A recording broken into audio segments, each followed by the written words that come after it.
Boa noite a todos. Jesus nos abençoe. Como o Sidney acabou de informar, o Marco Júvel, que estava programado para falar hoje à noite, ele ligou para Maria, dizendo que estava impossibilitado porque o pai dele acabava de desencarnar, que ele não poderia estar presente hoje. Aí a Maria me passou uma ligação, uma mensagem, eu não atendi, só vim a saber agora meia hora atrás. Então não deu tempo de estudar, não. A gente vai usar os recursos que a gente tem de outros estudos, né? E a gente espera não decepcionar o público presente. Então vamos pedir inspiração aos nossos amigos espirituais para trazer uma mensagem útil para nós, né? Nós temos aqui na nossa casa vários grupos de estudo. O que a gente entende, na minha opinião própria, orientação da Federação Espírita Brasileira, que a Casa Espírita deve seguir 3 verbos que são fundamentais para a doutrina espírita. Primeiro, estudar.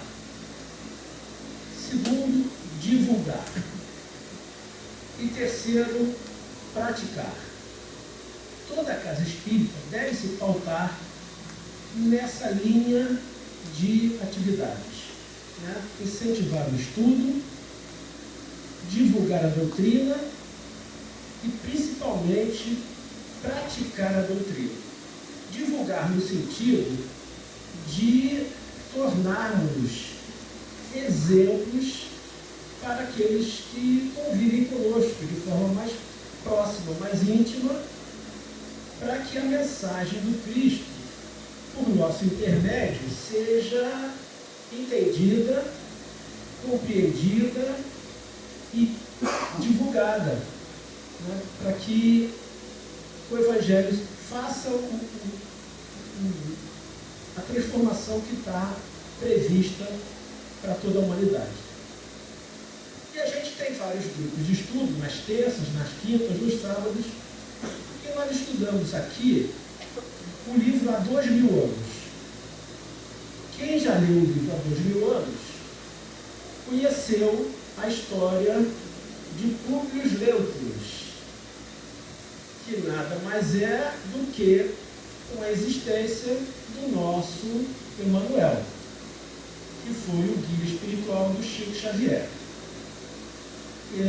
Chico desencarnou em 30 de junho de 2002, no dia que o Brasil estava comemorando o pentacampeonato mundial de futebol.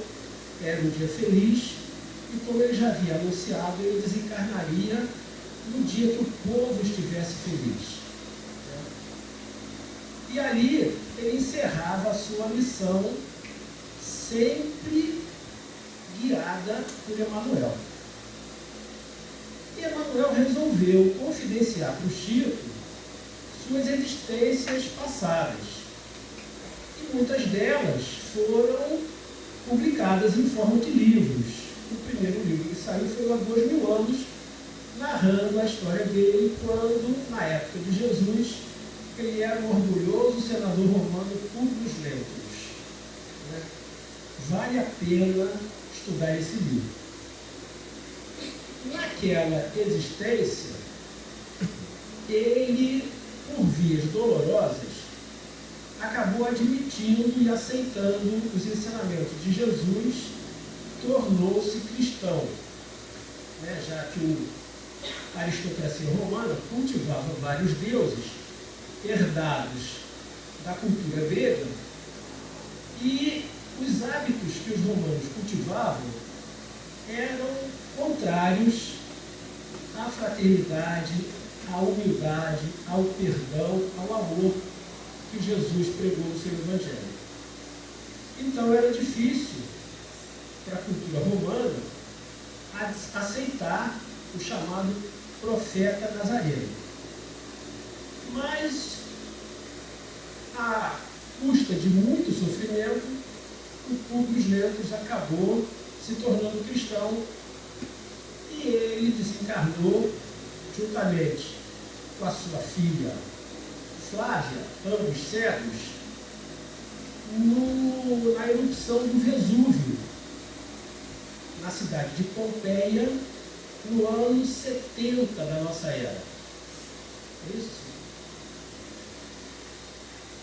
Então, ali encerrava essa experiência do Públio Lentulus e ele começava a transformar o seu orgulho em uma conduta mais humilde. Mas ele precisava provar, ser testado nessa transformação que ele se propôs a realizar. Reencarnou logo depois. Essa reencarnação seguinte, ela está descrita no livro 50 anos depois. É a continuação, há 2000 anos, e ele reencarnou, parece que 7 anos depois. Mas ele não reencarnou na cultura romana. Ele reencarnou como um escravo, nascido na Ásia Menor, que hoje corresponde à região ali da Turquia, nasceu na cidade de Éfeso e tornou-se escravo porque ele nasceu descendentes de judeus. E o povo judeu, como quase todos os outros povos nesse período, eram servos do povo romano, que dominava um dos maiores impérios que a Terra já conheceu, que durou muito tempo. Então ele, de senador romano, orgulhoso, autoritário, cheio de poder, reencarnou como um humilde escravo. A lição que ele viveu, ela foi uma prova para que ele demonstrasse que realmente ele estava decidido a cultivar a humildade e abrir mão do orgulho.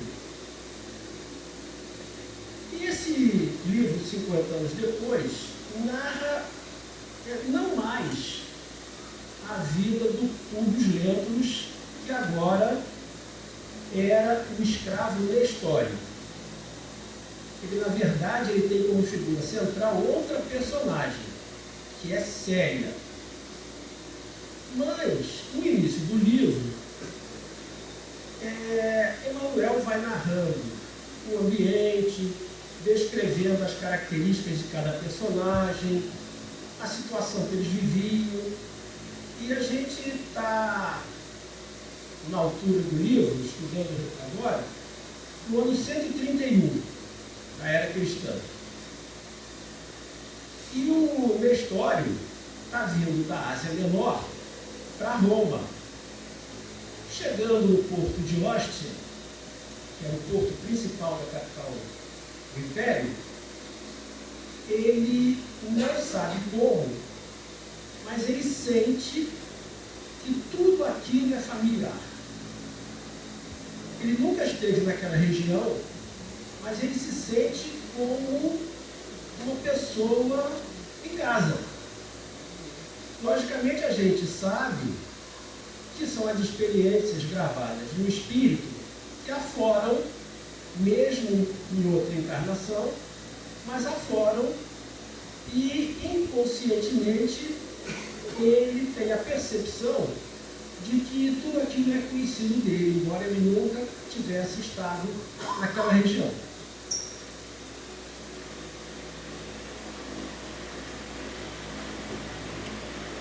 Emmanuel vai narrando outros personagens e ele apresenta para nós a figura de uma mulher chamada Cláudia Sabina. Cláudia Sabina é uma mulher, uma plebeia, não é da nobreza, não é da aristocracia romana, Ela é uma plebeia, uma mulher do povo, inteligente, muito bonita, influente, e ela ascende na sociedade romana a partir de um casamento proposto pelo imperador Adriano. O marido, chamado Máximo Contacto, são nomes estranhos, né? Mas nomes comuns na época. O Máximo Contacto era o braço direito do então imperador Adriano. Ele é elevado à chefia da pretoria. Ele é o prefeito dos pretorianos. Ele é a autoridade máxima e só é subordinado ao imperador. Muito respeitado, muito poderoso, rico, cheio de títulos e fortuna. Ele casa com a Cláudia Sabina por indicação do imperador Adriano. E ela então ascende e passa a ser uma mulher de grande influência na sociedade romana.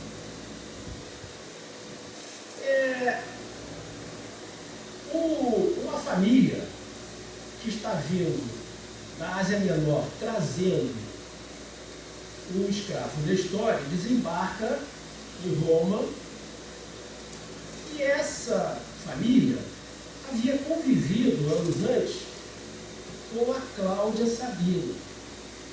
E parece que houve lá uma situação que ela se sentiu humilhada. E ela começa a arquitetar um plano de vingança contra esse grupo familiar, porque ela se diz humilhada num acontecimento que depois o livro vai detalhar. A gente não vai aqui contar a história do livro, até porque vocês vão lê-lo, porque vale a pena, 2.000 anos e 50 anos depois.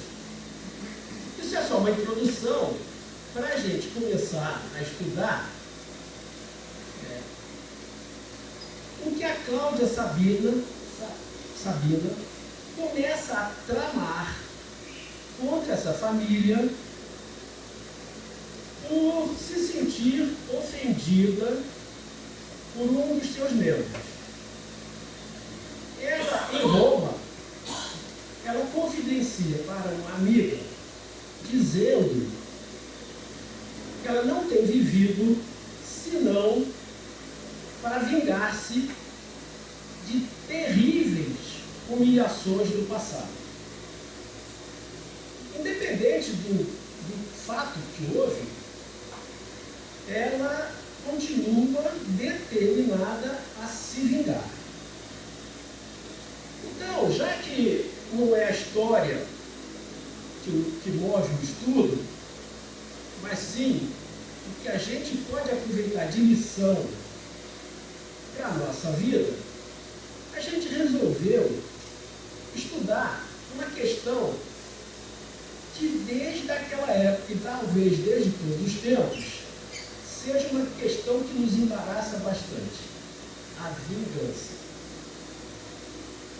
O orgulho, a humildade, a humilhação, a ofensa, o revide, a perseguição, tudo isso acaba criando tramas que vão ligar os personagens por várias existências, por muitos séculos, e acaba criando prisões, vínculos que prejudicam bastante a nossa evolução espiritual, por uma opção nossa, né?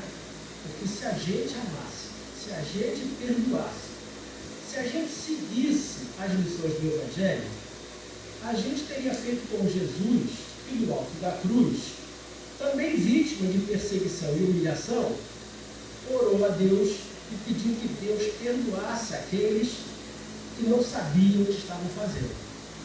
Então, o exemplo, a lição, está aí disponível para nós, mas a gente se julga mais do que tudo, melhor do que todos, e decide se vingar para cada ofensa que a gente julga ter recebido. às vezes, ofensas mínimas. Se a gente comparar com tudo quanto Jesus sofreu, a gente vai ver que qualquer sofrimento nosso não chega a milésima parte do que Jesus sofreu, sendo justo. Então a questão da vingança é um ponto que merece estudo. E a gente foi buscar no Evangelho segundo o Espiritismo, no capítulo 10,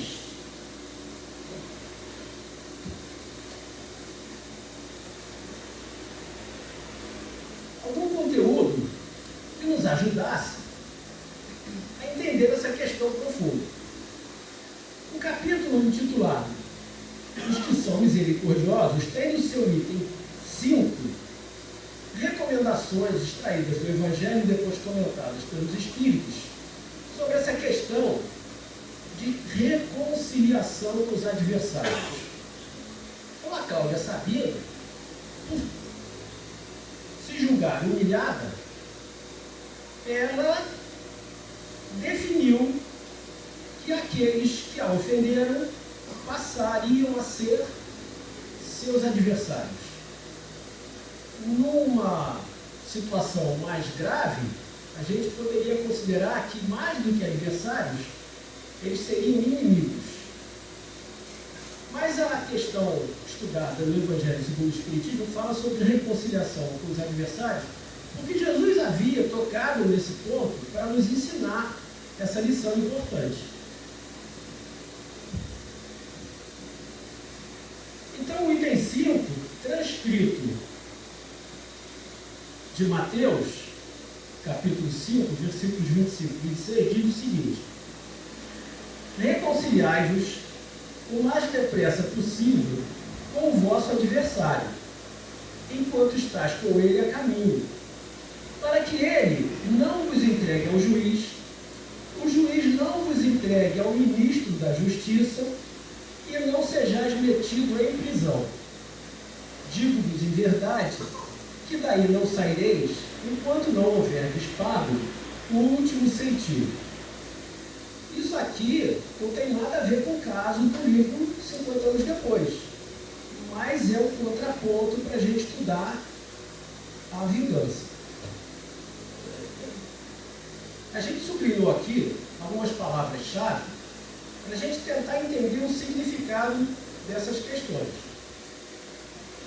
A orientação de Jesus é para que a gente se reconcilie com os adversários, enquanto a gente está com ele a caminho.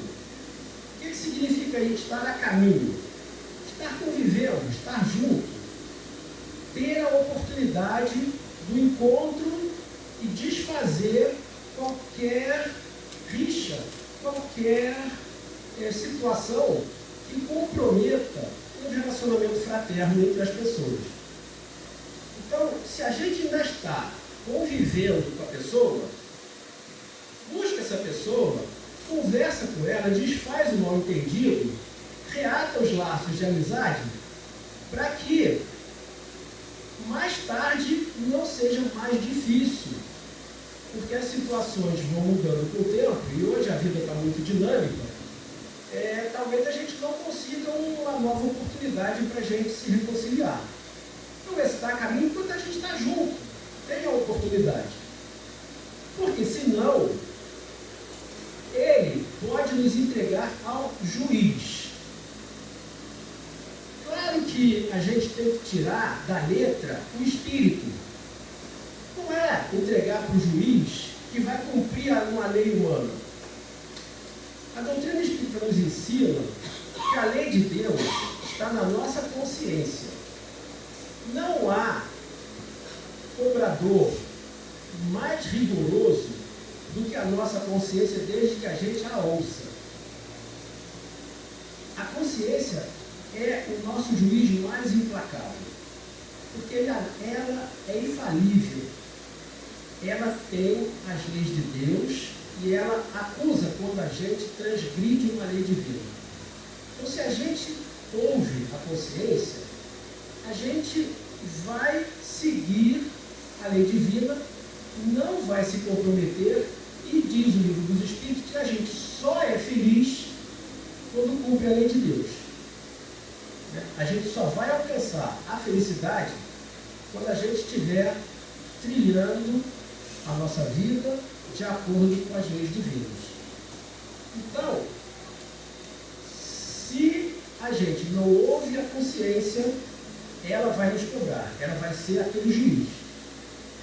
Esse juiz vai nos entregar, se a gente não buscar a reconciliação, ele vai nos entregar ao ministro da Justiça. O ministro da Justiça pode ser entendido como uma lei, toda lei divina é imutável, uma lei que vai se cumprir, ouvindo ou não ouvindo a consciência, porque ela é perfeita, é lei divina, é lei imutável.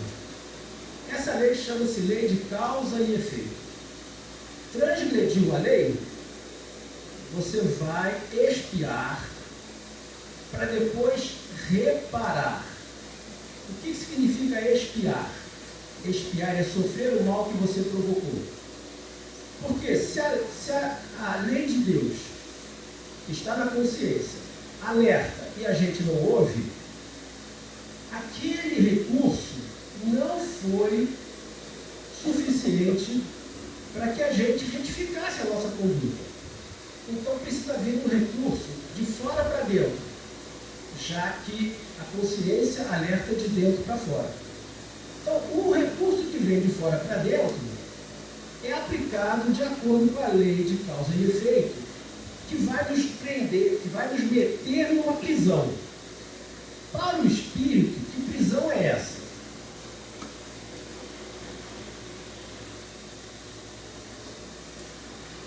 É a prisão da carne. É a reencarnação ou a encarnação.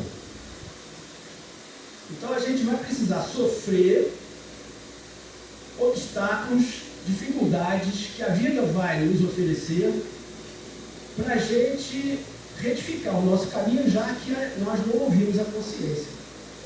Então, toda vez que a gente transgride a lei de Deus, que a gente desrespeita, desobedece, infraciona, a gente vai sofrer as consequências encarnando nessa prisão até que a gente pague centinho por centinho.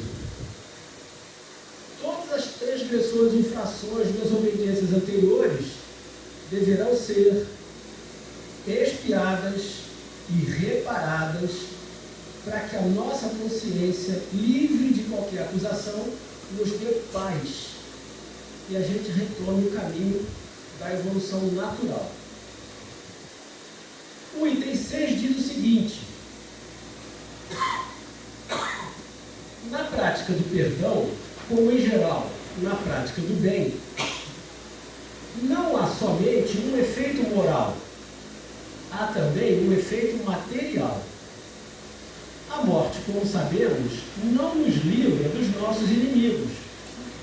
Os espíritos vingativos perseguem muitas vezes com seu ódio no além-túmulo aqueles contra os quais guardam rancor, de onde decorre a falsidade do provérbio que diz: morto animal, morto veneno, quando aplicado ao homem. Ou seja, não adianta esperar que um vá morrer pensando que a situação vai se resolver. Não vai. Porque morre o corpo, mas o sentimento é mantido no espírito, mesmo depois da desencarnação.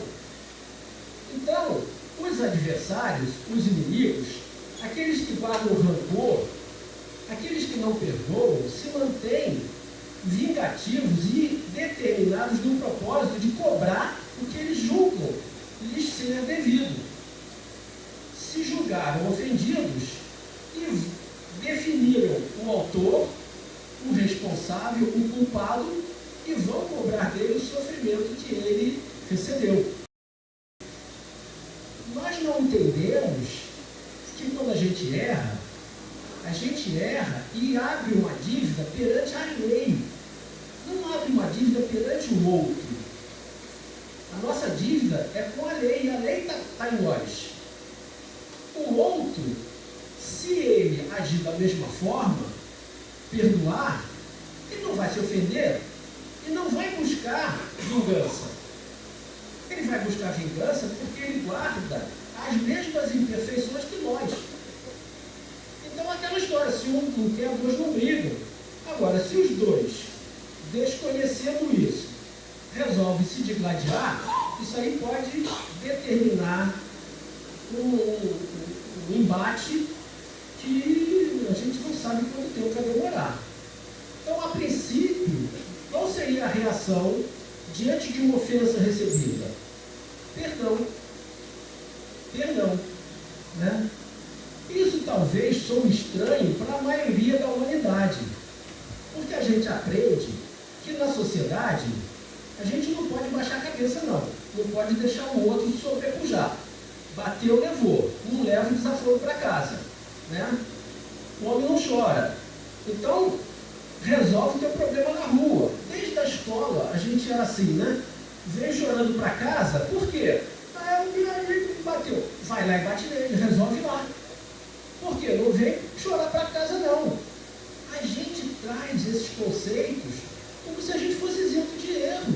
Como se a gente fosse perfeito e intocável, né? Um padrão de conduta que não desse margem a provocar uma atitude mais agressiva de outros. Mas a gente acha que está acima da lei. Né? Recebeu a ofensa e acha que tem que revidar. Né? Isso vem do orgulho que nos faz julgar falsamente seres superiores. E os demais são inferiores. Então a gente passa a rejeitar qualquer ofensa que venha de outros, porque nós julgamos os outros inferiores. E do nosso pedestal, a gente não admite que o inferior nos afete. Isso é a questão do Publius Lentulus, que, mesmo aceitando o Evangelho, se dispondo a se transformar, precisou reencarnar na condição de escravo e sofrer humilhação.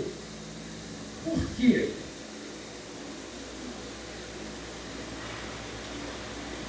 Quando a gente não reconhece o nosso orgulho e não busca se transformar por iniciativa própria, a vida vai nos modificar nos humilhando. Porque, sofrendo humilhação, a gente vai aprender a duras penas a reduzir nosso nível de orgulho e aceitar a humildade. Continua o Evangelho. O espírito mau espera que o outro, a quem ele quer mal, esteja preso ao seu corpo e assim menos livre para mais facilmente o atormentar, ferir nos seus interesses ou nas suas mais caras afeições. Aqui ele vai falar, nesse fato reside a causa da maioria dos casos de obsessão, sobretudo dos que apresentam certa gravidade, quais os de subjugação e possessão. O obsidiado e o possesso são, pois, quase sempre vítimas de uma vingança, cujo motivo se encontra em existência anterior, e a qual o que a sofre deu lugar pelo seu proceder. Então, na vingança está a causa dos casos de obsessão, que pode chegar no alto grau à subjugação. Né? São casos difíceis de serem revertidos, porque não há, de parte a parte, intenção de perdoar. Há intenção de revidar.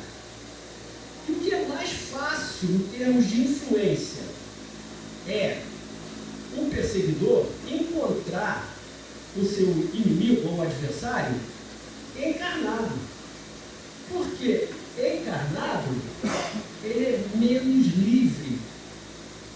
Então, o corpo cria situações de constrangimento que impedem a livre manifestação do espírito e ele fica mais vulnerável a influências. Então, se o espírito mau identifica um inimigo encarnado, com mais facilidade ele vai influenciar esse espírito. No mesmo plano de ação, os dois encarnados ou os dois desencarnados, a situação se equivale. Mas o perseguidor desencarnado e o inimigo encarnado, ele age com mais facilidade. Porque a gente dá brecha pelas nossas imperfeições, pelos nossos maus pensamentos, pela nossa conduta distanciada do Evangelho, pelos valores morais que a gente não conseguiu ainda desenvolver, a gente permite que esses espíritos também influenciem sobre nós. Porque a gente se irrita, a gente se revolta, a gente reclama, murmura, né? A gente tem toda uma agressividade contida, e toda vez que a gente perde o equilíbrio, a gente dá chance para o obsessor agir, potencializando esses sentimentos negativos inferiores. Então, nem sempre a gente pensa que está sob a ação de um espírito obsessor. A gente muitas vezes bota na conta das situações da vida, na rotina das nossas atividades. Mas às vezes esses desequilíbrios ou são provocados pelos obsessores ou são aproveitados por eles para intensificar esses sentimentos que a gente guarda. Então, a gente tem que estar sempre orando, tem que estar sempre buscando o equilíbrio, os valores morais, a conduta correta, mesmo que esses valores não sejam os valores que a sociedade cultiva. Né? Às vezes a gente tem que ser diferente da maioria da sociedade para a gente se preservar e a gente poder ascender mais rapidamente na evolução espiritual. Então, se o obsessor não encontra em nós condições favoráveis, ele pode encontrar em alguém próximo de nós. Porque ele diz aqui, ó, para mais facilmente o atormentar, ferir nos seus interesses ou nas suas mais caras afeições. A gente estudando isso, a gente lembrou do caso do Dr. Bezerra de Menezes. Poucos sabem detalhes da vida do Dr. Bezerra. A gente sabe mais ou menos em linhas gerais. Mas a vida familiar do Dr. Bezerra foi muito difícil. Ele teve 2 casamentos, a primeira esposa desencarnou, deixando com ele 2 filhos, e ele acabou casando com a cunhada, a irmã da primeira esposa. Depois teve mais uma filharada danada. Né? Teve até a primeira esposa que reencarnou como filha dele. Né? Nasceu filha da irmã. Então os vínculos consanguíneos podem modificar, mas os laços do espírito estão sempre nos aproximando.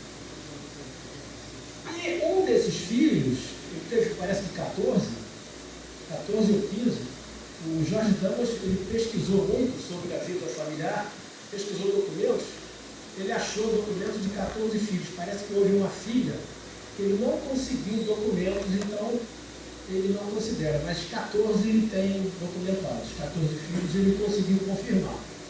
Um desses filhos, chamado Antônio, foi diagnosticado por amigos do Dr. Bezerra como simplesmente louco. Médicos, psiquiatras diagnosticaram o problema desse filho chamado Antônio, loucura.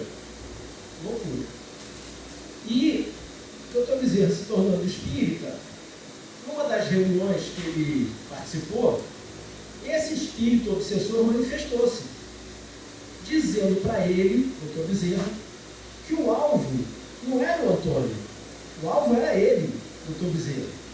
Mas ele não conseguia influenciar o Dr. Bezerra pela conduta moral. Então ele encontrou brecha no filho. Influenciou tanto o filho que o filho acabou desencarnando por problemas consequentes da loucura. Mas o alvo era o Dr. Bezerra. Então, os obsessores como ferreiros, eles podem buscar, naqueles que convivem mais proximamente de nós, buscar influenciar para nos atingir. Né? E aconteceu com o Dr. Bezerra. permite isso? Aí a gente poderia dizer, poxa, Deus não está vendo, Deus não sabe de tudo, tudo não acontece com a permissão de Deus. Por que essas coisas, o filho que eu estou dizendo desencarnou? Quer dizer, será que ele perdeu a existência? Aquilo foi injusto? Não, não é justiça. Ele não precisaria, talvez, que alguém se comprometesse com ele para que ele espiasse.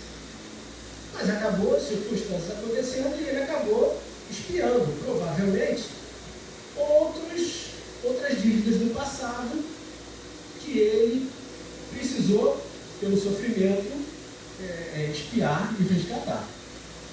E por que Deus permite? Deus permite para os punir do mal que a seu turno praticaram. Isso tem um nome, é expiação. Quando a gente, por iniciativa própria, por exame de consciência, não reconhece os erros praticados, a vida vai nos mostrar, né? Então vai fazer com que a gente sofra tudo quanto a gente fez sofrer. Ou, se tal não ocorreu, por haverem faltado com a indulgência e a caridade não perdoando. Então, quando a gente não perdoa, não compreende, não tolera, não aceita, a gente também está incorrendo no erro, porque isso é dever. A gente não acha que é dever. Acha que caridade é um algo adicional que a gente pode fazer por iniciativa própria, como se a gente, cumprindo os deveres básicos que a sociedade nos impõe, esse serviço, né, ou esse comportamento mais caridoso, mais fraterno, seria um plus, um adicional, quando na verdade não é. Porque Deus nos criou para o bem, para que uns ajudassem os outros. Ele cria incessantemente. A diferença é que uns, por terem sido criados há mais tempo, têm mais conhecimento e mais experiência do que outros mais novos. Espíritos mais recentes que estão iniciando a sua jornada guardam ainda lições desconhecidas, experiências não vividas. Então, espíritos mais antigos, de mais sabedoria, de mais conhecimento, de mais experiências, devem ajudar aqueles outros irmãos para que todos cresçam na lei de Deus. Só que a gente não reconhece esse dever, né, de amar um ao outro. A gente acha que isso aí é um adicional que vai nos dar um crédito maior. Então, na verdade, isso aí é apenas cumprimento de um dever. Então, também isso é permitido porque a gente não cumpre esse dever de nos amar, de nos ajudar mutuamente. Importa, consequentemente, do ponto de vista da tranquilidade futura, que cada um repare quanto antes os agravos que haja causado ao seu próximo, que perdoe aos seus inimigos, a fim de que antes que a morte lhe chegue, esteja apagado qualquer motivo de dissensão, toda a causa fundada de ulterior animosidade. Ontem, o Divaldo esteve no Rio e fez um seminário lá no Rio Metropolitano, falando sobre a mediunidade. E ele fez várias colocações. Uma delas, ele citou o Dr. Bezerra e Celina, que é uma mensageira de Maria, né?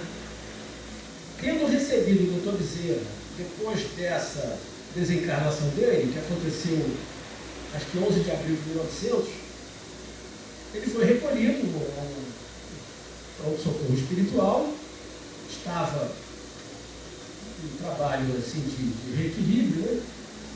E Celina se aproximou dele e parece que perguntou algo, não estou lembrado, qual o sentimento que ele guardava em relação às coisas que ele tinha feito, os benefícios, os favores, né? E ele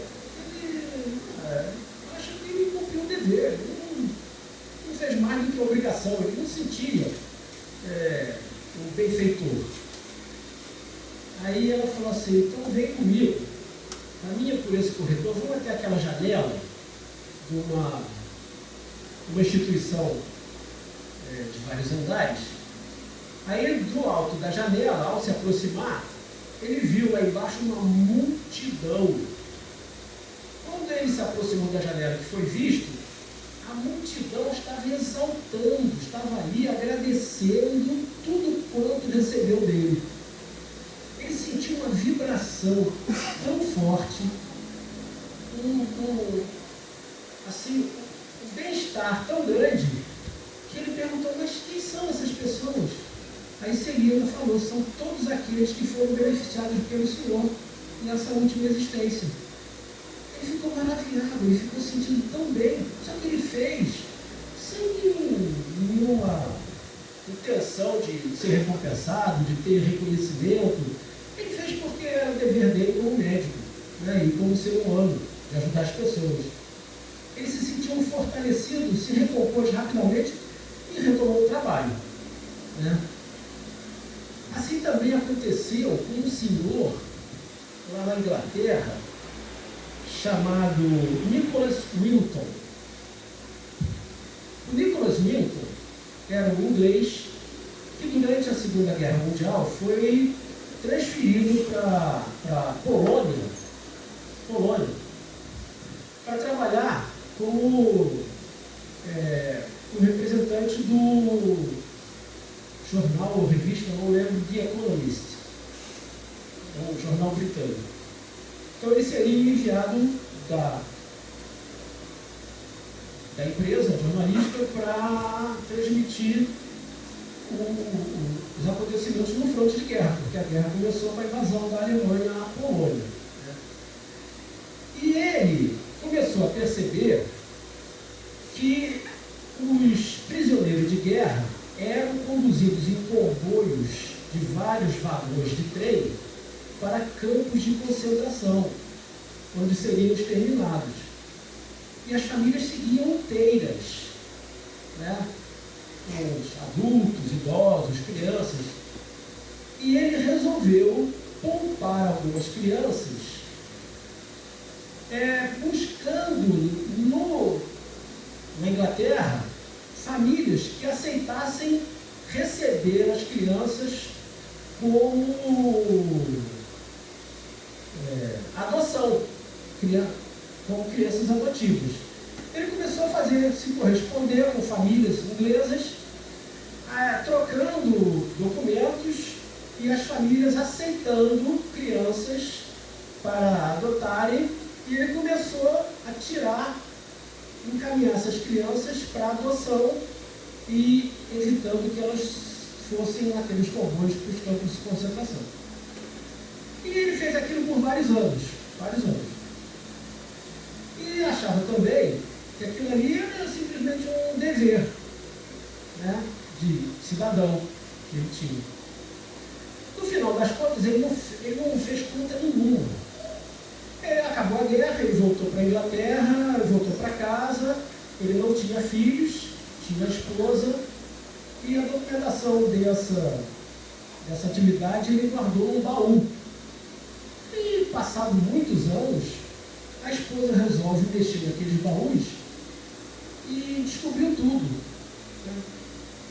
E fez contato com a revista ou o jornal, o The Economist. Aí veio um repórter e resolveu publicar a história dele. O programa de televisão, sabendo disso, resolveu localizar aquelas crianças, porque mais de 50 anos depois, todos já eram adultos, mas ele tinha os documentos, ele sabia para qual família havia encaminhado aquela criança. Então a equipe resolveu localizar aquelas crianças, identificar o destino, o que eles fizeram, estudaram, casaram, o que fazem hoje, né? Conseguiram reunir tanta gente que eles marcaram um programa de televisão, trouxeram todos no auditório e resolveram marcar uma entrevista, ele no palco, sendo o alvo da entrevista, falando para uma plateia desconhecida. Quando a animadora, né, a apresentadora, Perguntou se ele sabia do destino daquelas crianças. Ele falou que não sabia, né? Aquilo. Aí ela perguntou se alguém no auditório havia sido beneficiado por ele, que levantasse a mão. Todos se levantaram. Todos. Então eles mostraram, tinha engenheiros, médicos, advogados, famílias enormes, uma multidão estava vivendo ali, conseguiu sobreviver e dar curso à sua vida, graças à iniciativa dele. E ele falou, eu fiz por um dever de consciência, mas o senhor não se julga um herói? Ele falou, não, um herói não. Um herói faz coisas impossíveis. Eu fiz apenas o possível. Né? Eu não me julgo herói. Né? E era uma multidão enorme que foi beneficiada com uma atitude dele. Né? E a gente só ficou sabendo disso porque a esposa achou o baú. Ele era tão simples, tão humilde, que ele não divulgou nem para a esposa. Nem para a esposa ele falou. Ele guardou o segredo porque aquilo não tinha importância nenhuma para ele. Não é porque ele quisesse silenciar sobre aquilo. Ele não achava importante, não julgava que aquilo seria importante. Né? Era a rotina de trabalho e, no entanto, a gente ficou sabendo, correu o mundo todo essa notícia e foi bem feito desinteressadamente. Então, como que a humildade, a simplicidade, a prática do bem contrasta com o sentimento de vingança, de revolta. Né? Isso tem fundamental importância na tranquilidade futura. Se a gente que é reencarnacionista, a gente sabe que nós somos espíritos imortais. A gente sabe que essa existência é muito breve diante de uma eternidade que a gente tem para viver. E que a gente vai avançar de acordo com os esforços que a gente faz para se transformar, para mudar os vícios, desenvolver virtudes, criar novos hábitos de acordo com a lei de Deus. Se a gente sabe tudo isso, a gente sabe que quanto antes, melhor. Por que a gente vai ficar aqui nesse sofrimento atroz, né? Nessa sociedade materialista que não faz esforço para atingir metas, enriquecer, ganhar fortuna, fama, quando na verdade a gente não vai levar nenhum valor desse conosco. A gente só vai levar o que não pesa. Porque nem o corpo a gente leva. Porque o corpo não pesa. E o corpo não é espírito. O corpo é matéria. Matéria fica no mundo material. Espírito volta ao mundo espiritual. Sendo espíritos, só vamos voltar com valores do espírito. Valores materiais vão ficar aqui. Título, dinheiro, fortuna, propriedades e tudo mais vai ficar aqui. E não adianta passar como herança, porque a lei de Deus é perfeita. Se tudo que a gente acumulou vai para mãos inábeis, tudo será perdido. Então a gente vai, em vez de guardar a tranquilidade futura, a gente vai guardar culpa futura. E a culpa impede a paz de consciência. Né? Então, essas lições, essas experiências, principalmente essa que Emmanuel nos trouxe, mostrando existências anteriores, para nos alertar, para que a gente não repita aqueles mesmos erros, são valiosas para nós, desde que a gente compreenda e aplique. Né? Outra experiência valiosa foi trazida por Camilo Castelo Branco. Camilo Castelo Branco foi um grande escritor português, reverenciado até hoje, né? E ele foi suicida. E ele acabou sendo socorrido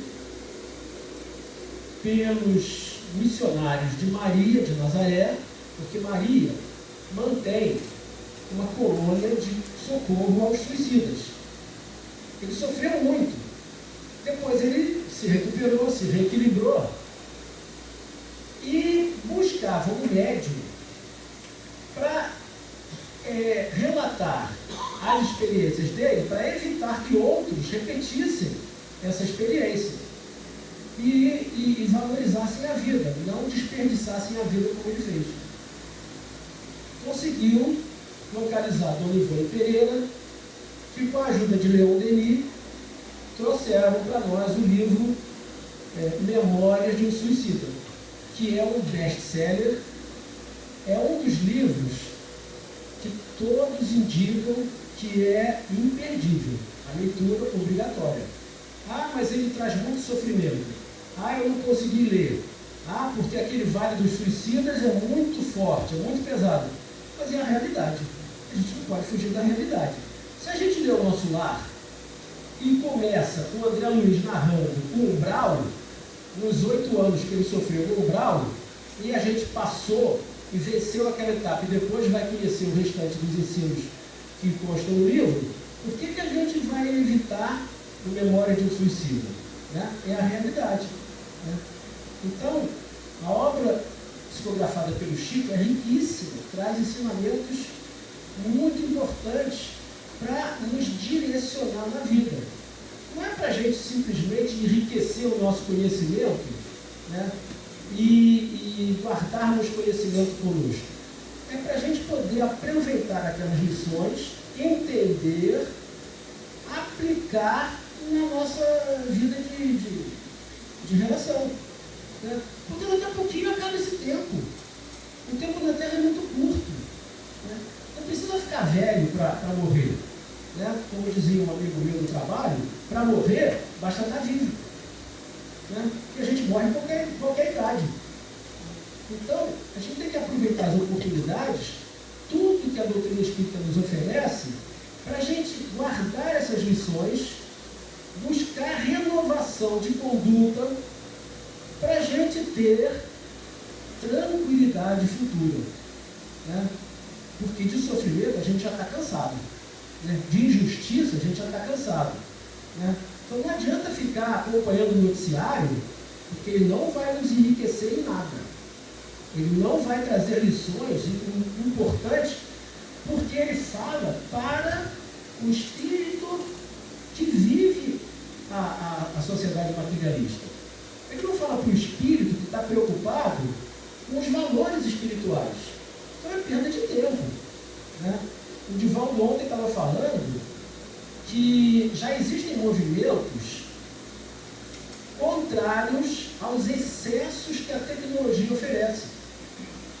A internet, rede social e isso e aquilo e aquilo outro consomem o nosso tempo e desviam a nossa atenção para o mais importante. Adianta você ter 1.000, 2.000, 1 milhão de seguidores na sua página? O que você vai levar com isso se você desencarnar? Né? Adianta você ser famoso, você ter fortuna, você estar em evidência na mídia? Não adianta. Adianta é a gente ouvir a consciência, nos conduzirmos de acordo com a lei de Deus, fazermos o bem, sermos irmãos, nos ajudarmos mutuamente. Né? E não se ofender. Não se ofender. Porque a ofensa guardada é veneno.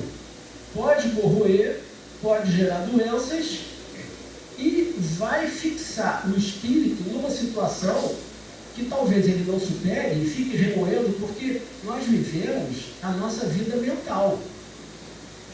Nós guardamos o que a nossa mente retém.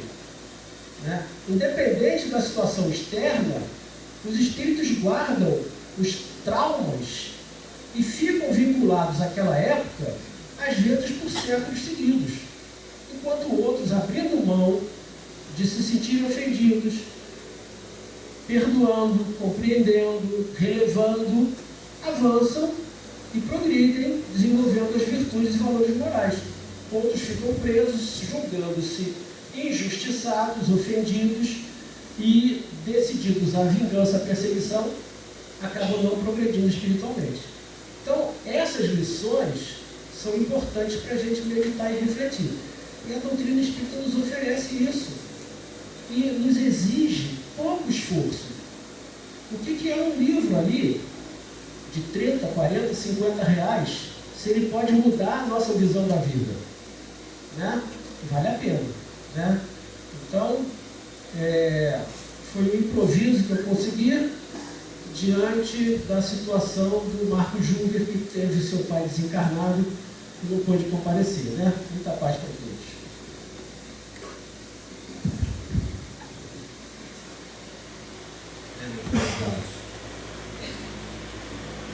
Alô? Meus prezados. Roberto, de improviso, trouxe para nós lições que nós devemos guardar.